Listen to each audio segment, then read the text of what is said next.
to another week here on MWO Sports. I'm Ryan Drury. I will be joined as always by Steve Sabrin and Chris Clark. A somber week here as our CKNX family and the hockey family locally here and many friends lost a great one in our friend Bill Brown. We will celebrate Bill's life tonight with our friends Warren Rychel, the former NHLer and general manager of the Windsor Spitfires, who Bill worked under. We will also chat with one of his former players, Aaron Armstrong, formerly of the Wingham Ironmen. And we will chat with Bill's great lifelong friend, Louis Livingston, as well. You are listening to and watching MWO Sports, brought to you by coolbet.co.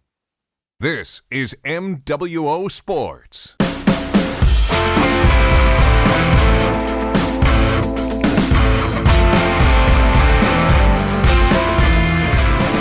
Welcome back to MWO Sports, brought to you by coolbet.co. Ryan Drury alongside Steve Sabrin and Chris Clark. Obviously, lots of news to dig into in the sports world, but we set that aside this week. The CKNX family lost a really great friend, and we take this show and this opportunity to celebrate the life and times of a local sports legend and friend to many, Bill Brown. We are very pleased to be joined by Warren Rychel, former NHLer, former Toronto Maple Leaf, and of course, former general manager of the Windsor Spitfires, where Brownie did a lot of heavy lifting in terms of scouting for multiple Memorial Cup champions. Warren, how are you this evening? Hey, gentlemen, how are you? Great to see you, but obviously heavy hearts in this time, but great to get on this show and talk to you guys and talk about a fine gentleman, Bill Brown, that's for sure. Absolutely. And, Warren, you obviously had a lot of interaction with Bill over the years. And like I mentioned, he was a big part in terms of scouting players for a multiple Memorial Cup champion juggernaut in Windsor that you oversaw. Just take us through some of your favorite memories, interactions, times working with Brownie and talking about the game that he loves so much. Well, you know what, Brownie's great. And I mean, I think I came in and, I just bought the team and, I was really, we had Bob Bugner and myself, we had a really good staff, but, Brownie challenged me a lot. And I mean, we had some really good players and arguably, the best team in the history of junior hockey is the 2010 Windsor Spitfires, obviously Fowler, Ellis, Hall, Henrique. It was a special team. And I remember the biggest thing about Brownie was we always talk about players, we get after the games. The thing that people got to remember when you scout midget hockey, you're watching 8, 9, 10 games a day, then you go maybe have a beer or two and a steak and talk about it. But Brownie really challenged me and he really had an inner eye on guys. And I really saw the love of the game that he gave to me. And I really could drill down on those guys with them. And we really had some good hockey players come through. And Brownie was a big part of it. And Terry Dorn and myself, I was more kind of gung-ho kind of guy. You know what I mean? I was always the guy, go.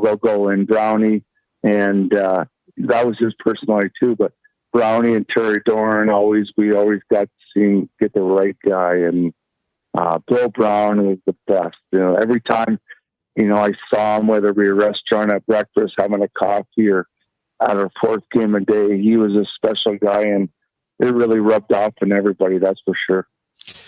Warren, there's a lot of intricacies that fans wouldn't see when it comes to scouting. What type of things did Bill Brown bring to the table as a scout that was able to pick these players up and help put together the big team? That's a great question. That's a very good question because, before it used to be just look at the player, but Bill Brown always found a way to find out about the family, whether it was a family from Northern Ontario, North Bay, or family from Simcoe, or a family from Ottawa. He would always know the characteristics that the kid had. And, you know what I mean? He was really on it. He knew a lot of the inside stuff. And that really meant a lot because as a junior operator or a general manager, you're going to spend 4 years with this boy. And it's very important that the kid is a good boy and he comes in, he wants to be part of the community and he wants to be part of the team. So that was huge for us. Bill seemed to always find the extra little thing, whether it be personal, whether it be about a family, or from his old Bantam coach, for example. He would find those things that would truly make a difference. Warren, I want to ask you a little bit about, some of the things that obviously made Brownie so unique within the game of hockey. I mean, he kind of did everything. I mean, in my time knowing him, he's played multiple roles. He's coached so many junior teams, so many great players in this area. And then, of course, scouting and being a general manager as well for a junior C team here that was very successful. I mean, it's rare that you're able to get a guy that can kind of play all those different roles, because so many different things go into those different roles. How unique was it to be with somebody like that could not only offer you insight into scouting, but also probably give some insight into coaching the game as well?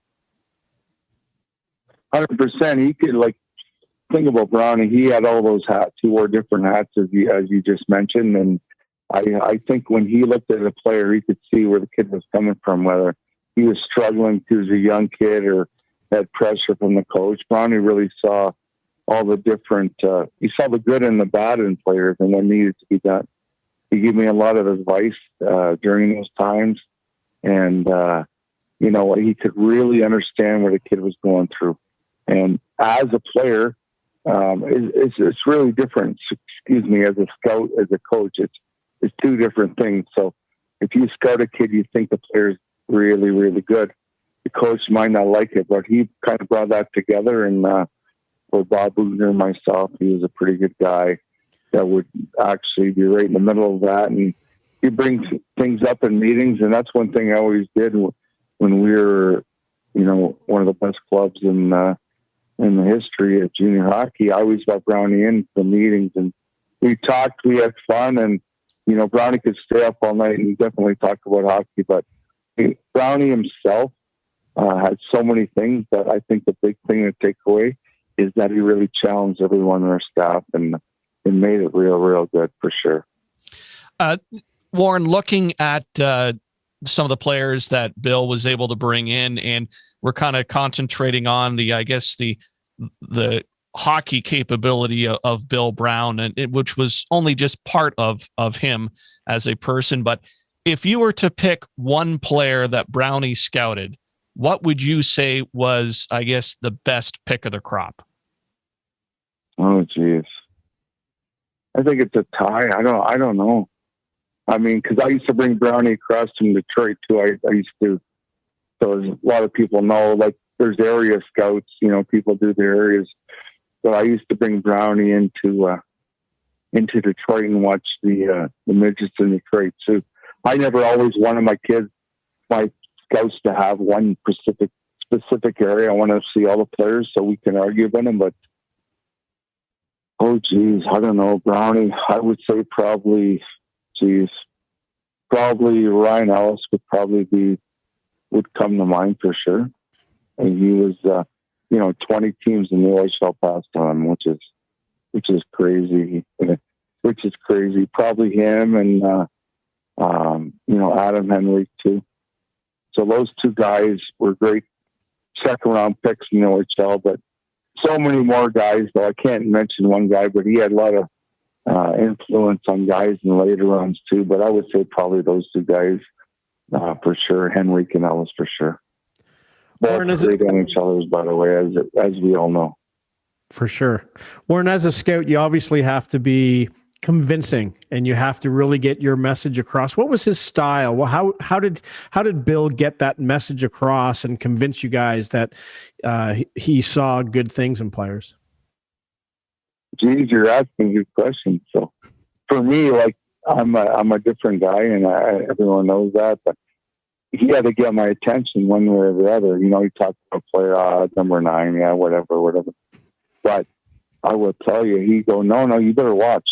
And obviously Bill was older than I was, and he'd get my attention like my father would. And better watch this guy. He's good. And we challenge each other all the time, but when he had to say something, he said, hey, we had to pay more attention to this guy.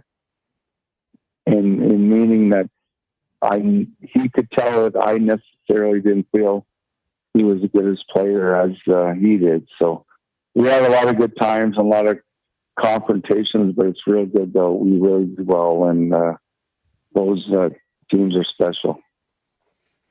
Absolutely, Warren. He was certainly a really special guy. I know I'm going to miss talking about the game with him a lot. He always had interesting thoughts and even, different thoughts on broadcasting as well, which is, kind of where we came in. And he always had thoughts on, how we could improve or how we could go about things differently. He just had so many thoughts about the game of hockey. But take us away from the rink for a minute, Warren. What are some of your favorite memories, maybe away from the game with Brownie that you got to experience with him?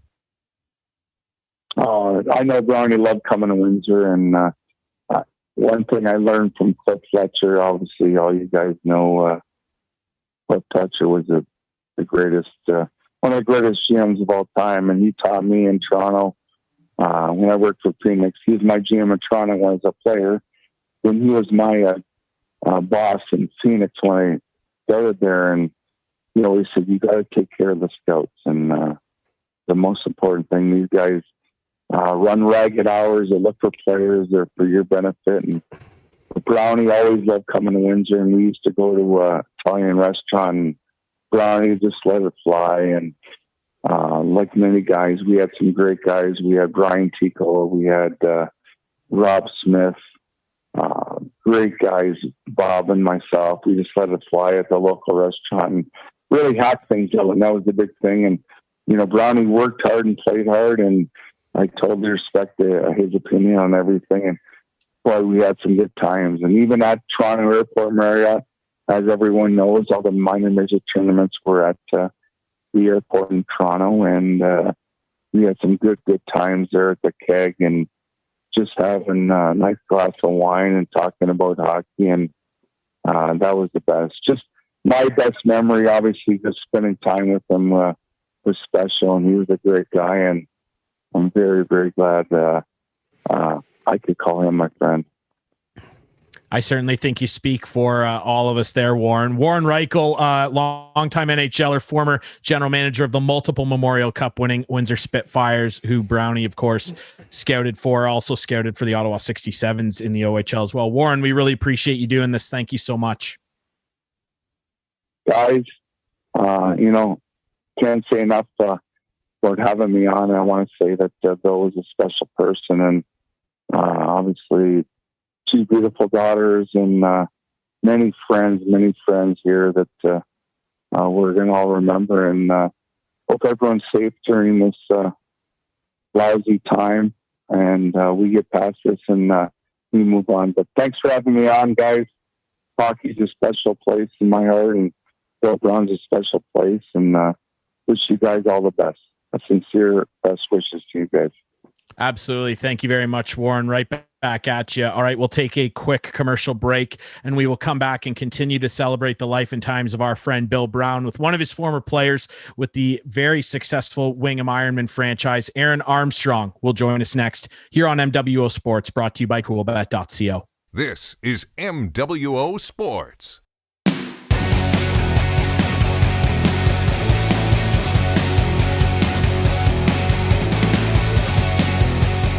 Welcome back to MWO Sports, brought to you by coolbet.co. Ryan Drury still alongside Steve Sabrin and Chris Clark as we continue to celebrate the life and times of our good friend and the friend of so many, Bill Brown. We are very pleased to be joined by one of Brownie's former players with the Wingham Ironmen, that great team from that 2014 run. Aaron Armstrong joins us now. Aaron, how are you, buddy? Good. Thanks a lot for having me on, Ryan. It's great to be with you guys. Absolutely. It's great to have you. And we knew when we unfortunately heard of Bill's passing that you were one of the first guys we thought of to have on the show. You had so many great memories and interactions with Brownie away from the rink, but of course on the rink as well, with an extremely successful run ending in Essex in 2014. Everybody in the area remembers it and how great that Ironman team was. We just heard a little bit from Warren Rychel about what Brownie was like as a scout and what it was like to work with him in that respect. For you as a former player of Brownie's, what was he like as a coach, and how did he push you guys to be the very best you could be? Yeah, Brownie was a great coach to play for. And I mean, that's maybe sounds cliche or whatnot, but I think the biggest thing is when you're playing junior hockey or, any level of hockey, you want to show up to the rink and have fun and build a relationship with your coach. And Bill's personality allowed you to really build a relationship with him. And you always knew where you stood with them. And I think communication as a coach is one of the most important factors. And Brownie always was communicating, and he was always finding different ways to motivate you and clever ways and different things, but always did it with kind of a lighthearted spirit to it. So it was, he was honestly, I think, just so many laughs when I think of Bill and just how much fun he had at the rink, so I think he definitely made coming to the arena a lot of fun. It sort of sounds like you would describe him as a player's coach. Was he a guy that a lot of the players really, really enjoyed playing for? Yeah, I would say so, Chris. I think he really found a way to kind of earn. You always knew that even if it necessarily wasn't the easiest to hear, you knew that he had your best interest in mind. And that was kind of his goal, whether he was pushing guys to get the most out of them, or he was just encouraging guys after a tough night. If you didn't have a great game, he was right there to pick you up. But he also always pushed you to get to be the best that you could be. And again, I think, you nailed it. That he found a way to connect with his players, and then that earned the buy-in and the trust and the belief to get to want to play for him. Aaron, one of the things about that team, we are family, was the big motto going into the year and into that playoff run. Was Brownie looked upon as, maybe a big brother, maybe a little bit of a father figure to maybe help the guys along away from the rink as well? Yeah, I think the neat part about that season was how quick it kind of all came together. Was when Louis and Brownie and Joel kind of all took on the coaching responsibilities there. It was in the summertime, and they just put together just a pretty neat staff there, where everyone just really bonded together. And then in terms of kind of the fellowship that the three of them had, and then the way that we looked up to those guys was, each was unique in the way that they communicated in each relationship you had with them. So I would say away from the rink that you could kind of go to either one of them for a different kind of pickup or whatever you needed. And so I think Brownie's role in that was, you could always go to him to kind of talk to him about whatever, and that was the same with the other guys. But I think all three of them that year were definitely, or just who they are as people, really approachable. Definitely understand that hockey was important, but it was never the most important. So I think they always had that balance in mind, which made them just really good role models and figures to look up to. Steve, I would say that's real accurate. And I know that a lot of your former teammates and other players that played under Brownie would certainly agree. And I'm glad you referenced Louis Livingston, who will also join us on this program to talk about his friend Bill. Army, I want to know a little bit about what your relationship was like, as a player directly with Bill, because you're about as humble as they come, but you're probably the best junior C player I ever saw. And you had an unbelievable year that season. You were a superstar on that team. What was it like, in terms of him dealing with you and coaching you when, you had all the tools in the toolbox? How unique of a relationship was that like for you to have, leading that team, not only in scoring, but just in how they played as well? What was that dynamic like in terms of Bill coaching you? Yeah, I think Bill has such a great reputation with his hockey knowledge and his history, and with what he did scouting in the OHL and the level that he was coming at from before. So I think he had the respect of all the guys in the room for his hockey knowledge and his hockey sense and his tactical elements of the game. And so in terms of my relationship with Bill, is I think it was similar to all the players, that we were all in it for the same reason, which was to build something special as a group. And like I said, it's the big thing for me is it's hard to believe that that group was really only together for 1 year when Brownie and Louie and Joel and them, they came in and with Rob leading it and Bill Brophy. And I mean, it just is a testament, I think, to when people have one goal in mind. And so I think you surround yourself with a group of really good people there, with the coaches and the executive and the management staff.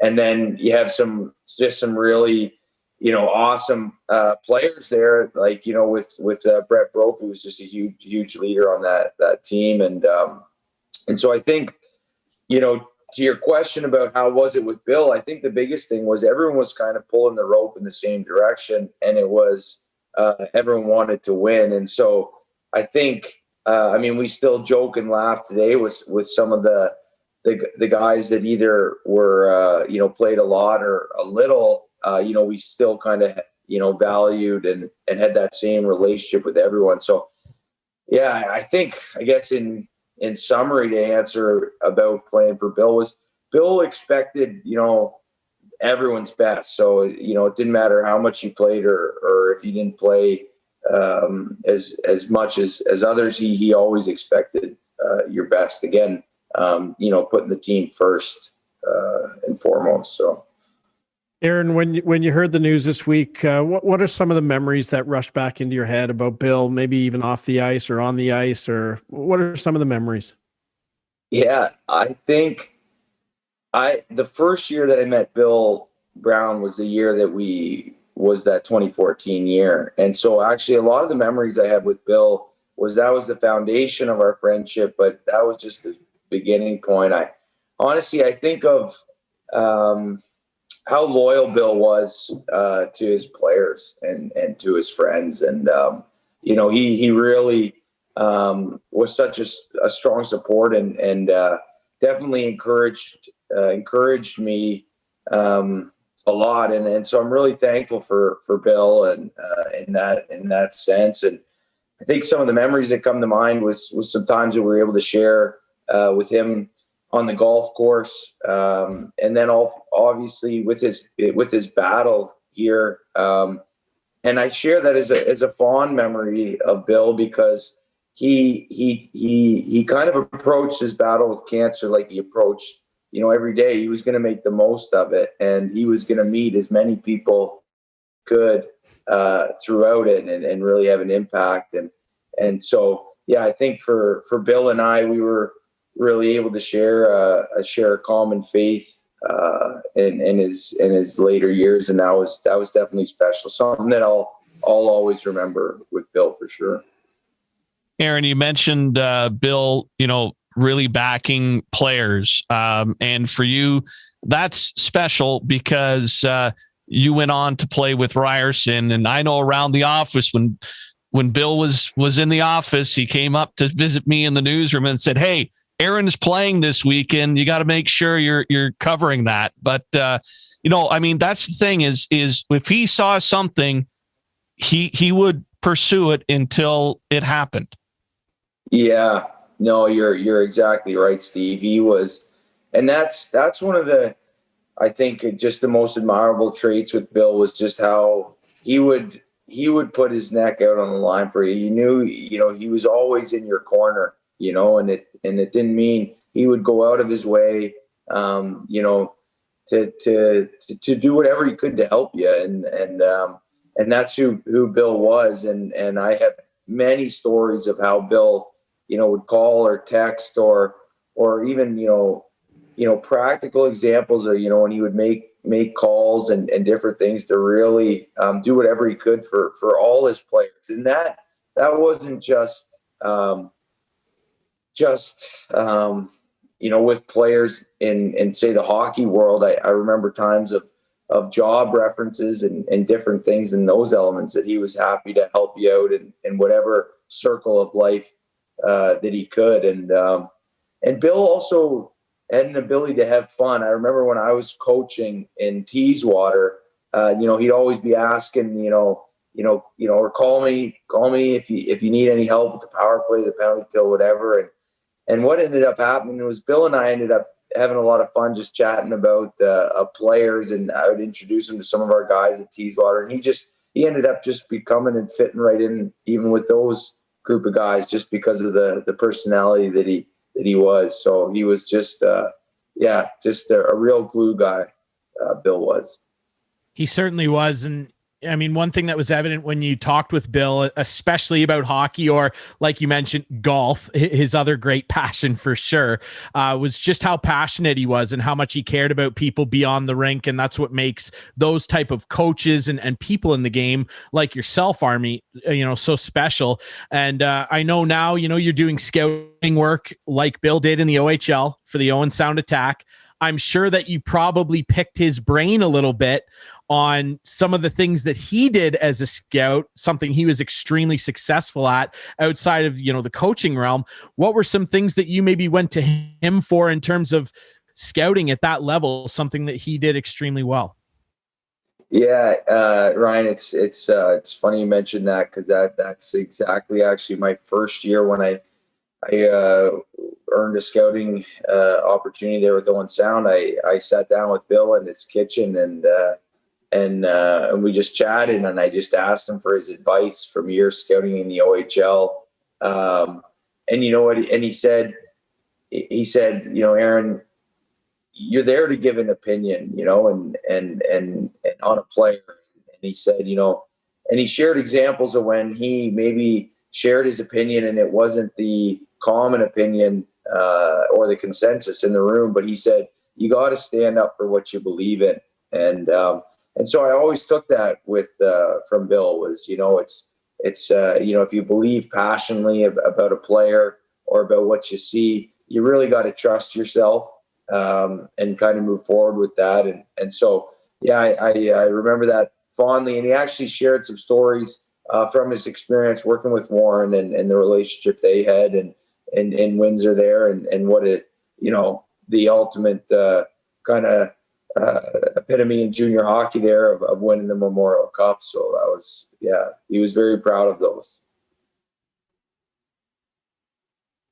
Aaron, I wonder as well, just in terms of, how passionate Bill was about the sport. You talk about, seeing him living every day, like, to the fullest during his battle with cancer, which has unfortunately taken Bill from us. One of my fondest memories is, and Steve, you can jump in on this, is, Brownie coached a lot of teams. He coached a lot of players. And even during times when he was sick and was getting treatment, he would never let you know. And he came back and ended up coaching again. I mean, it was just unbelievable. And I remember just asking him, bluntly, after I, a couple of years developed a bit of a relationship with Bill myself, just kind of bluntly asked him, why are you doing this? Because initially he came in and started doing some consulting work with some of the junior teams and then ended up coaching again.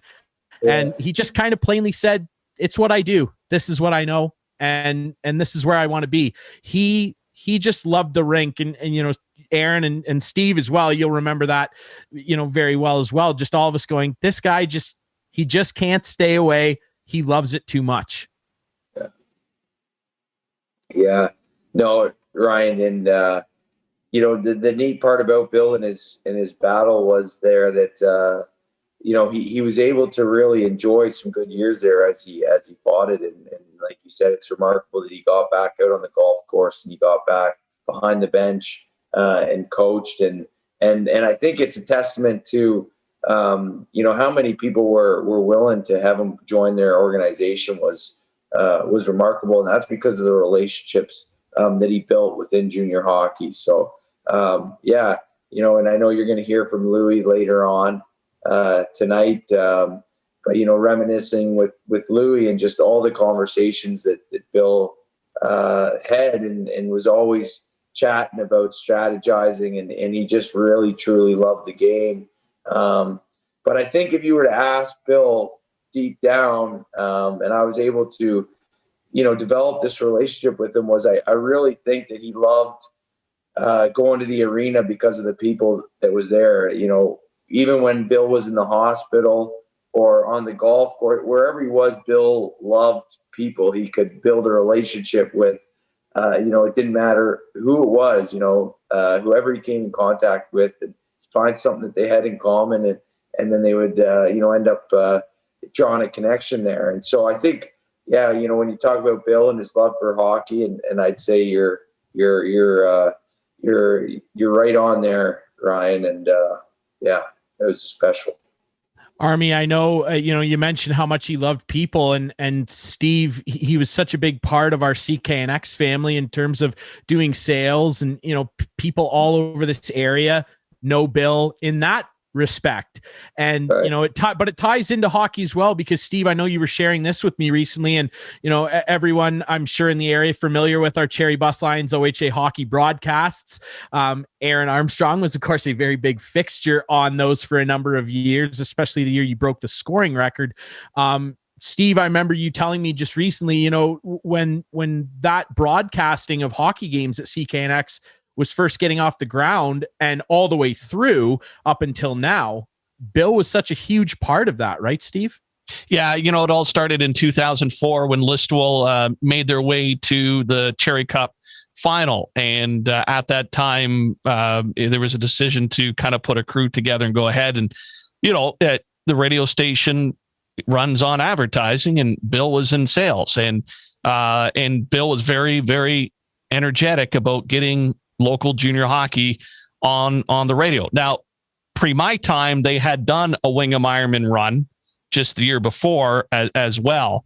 But really the Listowel part of it was the springboard, and Bill worked very hard to make sure we had what we needed to continue with the broadcast through the years. And he actually joined us in the broadcast booth a few times. The Walkerton Alliston head-to-head battles in the Schmaltz Cup quarterfinals.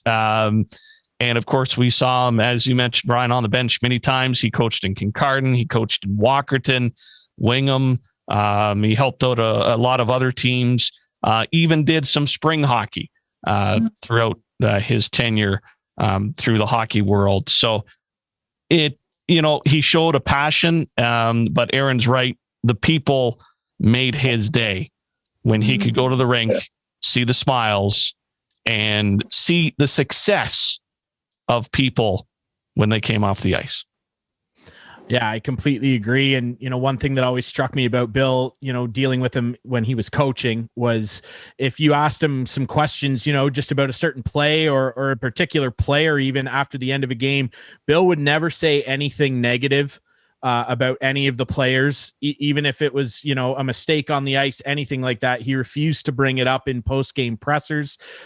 He only ever had good things to say about his players in that respect, dealing with him from a broadcasting sense. And you guys are right.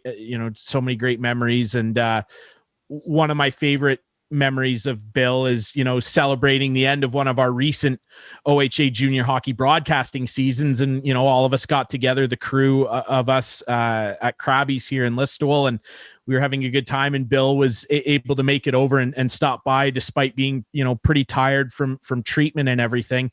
And everybody was really excited that he showed up, and he kind of jokingly asked me, been a long season, how do you keep yourself energized, screaming into a microphone like you do all year? And I kind of jokingly, but also somewhat seriously said, well, there's a lot of McDonald's around, Bill. And I'll never forget this. He looked me up and down and then said, yeah, that actually makes sense. And I just thought that was funny. That was one of the funnier times that Bill would make you laugh. And but at his core, just an extremely special human being on or off the ice. Aaron Armstrong, former Wingham Ironman, current scout with the Owen Sound Attack. We really appreciate you doing this, Army. You were one of the first people, like I said, that we thought to reach out to when we heard of Bill's passing. And we really, really appreciate you joining us and sharing some of your great memories with Bill. Thanks a lot, guys, for having me on. Bill was one of a kind. We're all going to miss him. So absolutely. Absolutely. All right. As I mentioned before, we will take another quick break here as we continue to celebrate the life and times of our friend and the friend of many, Bill Brown. We will be joined next by his former coaching partner and longtime close friend, Louis Livingston, coming up next here on MWO Sports, brought to you by coolbet.co. This is MWO Sports.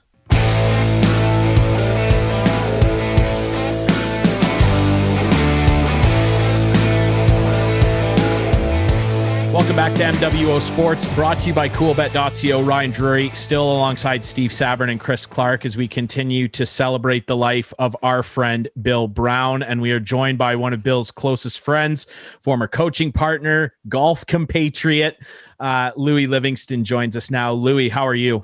I'm fine, thanks. It's kind of a sad day to say goodbye to Billy like that, but I know he didn't want to be suffering like he was, and so rest in peace is the best thing I can say for Billy. Absolutely. And I mean, Louis, we just got done talking with Aaron Armstrong, one of the former players that you guys were part of that coaching staff with in Wingham, and chatted with Warren Rychel as well, who he scouted for in the OHL. I mean, just what, from your perspective, we've heard a lot about what Bill was like as a coach, as a scout, as a mentor to guys like Aaron Armstrong, of course. What was he like away from the sport, though, that he loved so much? What was he like as a friend to you for so many years, Louis? What can you say about Bill as a friend? Well, all you have to do is start talking to Billy. And,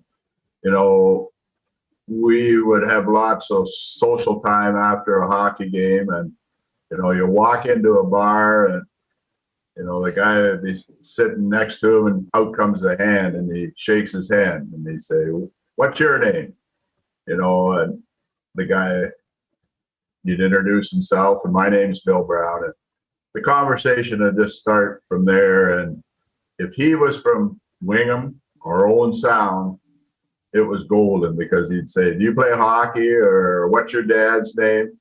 And from there on, you'd be talking there. Luckily, you get him out of there by the end of the night, because that's the way he was. He was a people person. He could talk to anybody, and he just loved to socialize and talk. That's Billy. Louis, how long have you known Bill, and what are some of your earliest memories of Bill? I've known him for, I was going back to 1997, and I'd known Bill before that, but Bill was a manager of the Wingham Ironmen back then. And he hired Todd Bender and myself to coach the Ironmen back in 97. And that's how our friendship started in hockey. But I'd always read about how good of a hockey player, ball player Billy Brown was. Everybody knew Billy Brown. Louis, when you look at your relationship through the years, Bill was a very passionate person. We know that. From a community standpoint, what else did he do in the community to help out? Because he wasn't at the rink all the time, probably 99% of the time, but he had a special place in his heart for the community. Oh yes, he'd always do anything for, if you're at the golf course, any kid needed the help or anything for putting, hitting, Brownie would be there to help out anybody. Even on the ice with the kids when we were coaching, he was the first one to stay after. He was a good centerman, and he was always working with the guys on face-offs. Just everything to make somebody better. Brownie would do that for you. Louis, in terms of you beginning your relationship with him, you mentioned with the Wingham Ironmen, and all through the years, surrounded by the game, surrounded by sports, surrounded by his love of the community. What was that like for you in terms of working with him in the game and also having that relationship with him outside the rink? What are some of your favorite memories in terms of working with Bill within the sphere of hockey? Well, there was a lot of miles that we drove back and forth going to the rink. And right well, after a hockey game, Brownie, first thing out of his mouth after the game, "Let's go for a beer." he'd want to go up and socialize. And so that's where he would start. He would get in there and he would get talking with somebody about the game. He loved doing that. He'd ask what we did wrong that night. And then on the way home, that's all we talked about is hockey. And there'd be a few other things we'd talk about, but hockey was on his mind a lot of the time. He always said he loved hockey, he loved golf, and he loved work. And I guess he put those things in priority, and that's the things that he loved the most in his life. Hey, Louis, do you know why he had such a love for the Buffalo Sabres? I'm curious to find that out. He had a good friend with Paul McIntosh, going back a lot of years, and Paul McIntosh played with Buffalo Sabres, and that's how that started. And to this day, they're very, very good friends, and they did a lot of pranks on each other. Through the years, they've done a lot of good things, and they've done a lot of different things. But that's how he got to the Buffalo Sabres. He still loves them. He was watching them there just this past week, and I was talking to him about it. And I bet you Bill would probably have a lot of thoughts on how they're playing right now. He's probably a guy you could put behind the bench and help out a guy like Jack Eichel a little bit. I bet you Brownie would get them turned around right quick. Yeah.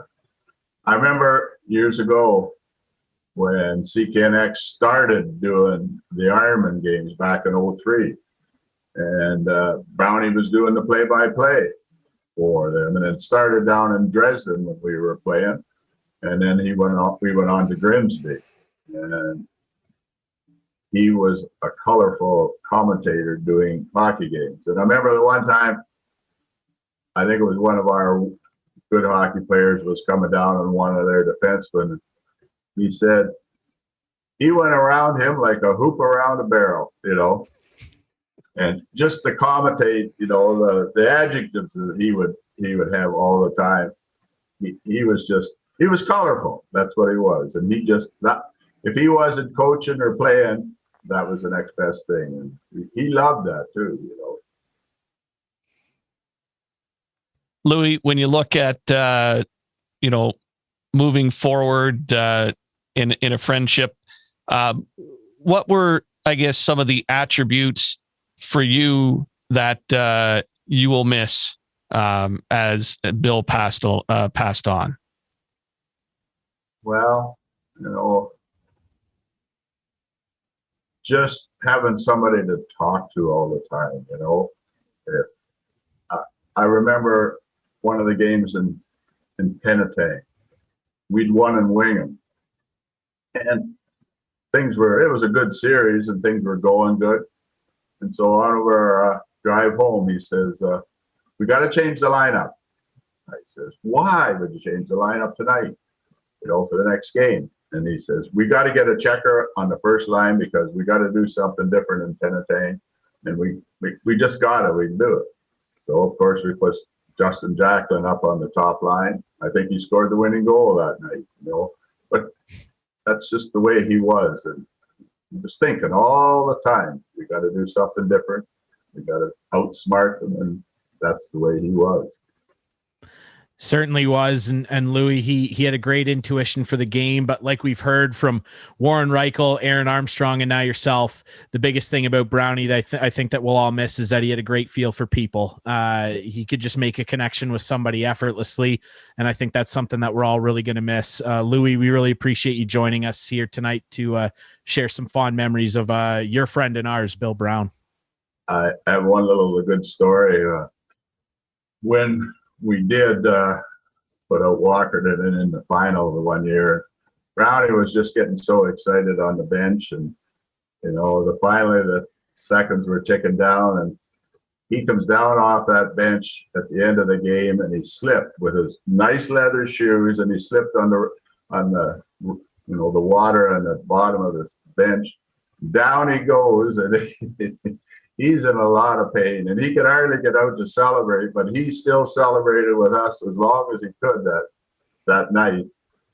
Finally, we had to take him home, And the next day, Sunday, he went to the hospital, and of course he got an x-ray. And that night, Alliston and Penetang were playing, and we were going to scout them. And Brownie had to go on crutches. He had to go with us. He wanted to watch that game and see how it went, but he had to be there. And we took him to that game, and that's just the way it was. Love of hockey. He certainly did have a love of the game and a love of all of his friends, his players, his former co-workers, his colleagues, of course, his family as well, and numerous friends all over the area. We are all going to miss Bill Brown. Louis Livingston, we really appreciate this, buddy. Thank you so much. I have another little tidbit of it. Please share. Sorry. It was another series in Walkerton, and Brownie before the game. So Brownie's just getting French fries at the booth. So he's talking to the lady, which he always was talking to. And so Brownie says, "How are they going to do tonight, Walkerton?" And she said, "Well, we're not even worrying about Wingham. We're worried about the next series." So Brownie puts that in his mind. And so we're having our pregame talk, and nothing about the systems or nothing. Brownie just says, "You know that the lady in the bench at the food booth said they're not even thinking about Wingham." So he said, "The heck with the lady in the booth. We're going to win this game." And that's all it took for the players. They just, and on the bench, he'd be saying that and stuff like that. And it was just the light and the load, and he knew when to do those things like that. But that was another good one. But the other thing about on Sunday when Brownie passed away, from our 2013-14 team, I had to have at least 20 to 25 texts from the players on that team to text me and tell me how much they're going to miss Billy Brown, that how much he meant to them, and how much they just loved him so much as a coach, as a person. And I got this one thing. We scouted a player down in Waterloo that year. His name was Ryan McNeil. He came from Chicago, and we wanted him to come to Wingham. And finally he did. And he texted me Sunday, and he said, "I heard the news about Brownie, and I was thinking of Brownie's family." He said, "I'm eternally grateful for you bringing me into the Ironman family. The relationship that I and my mom and dad have are truly based on the kindness of Brownie and yourself. You'll be truly missed." And those, that's just what things like that happen with Brownie. He could have that effect on everybody, and that just made it so comforting to hear all those players talk about that. And that's the way he'd want to sign a player. He'd want to go to that kitchen table.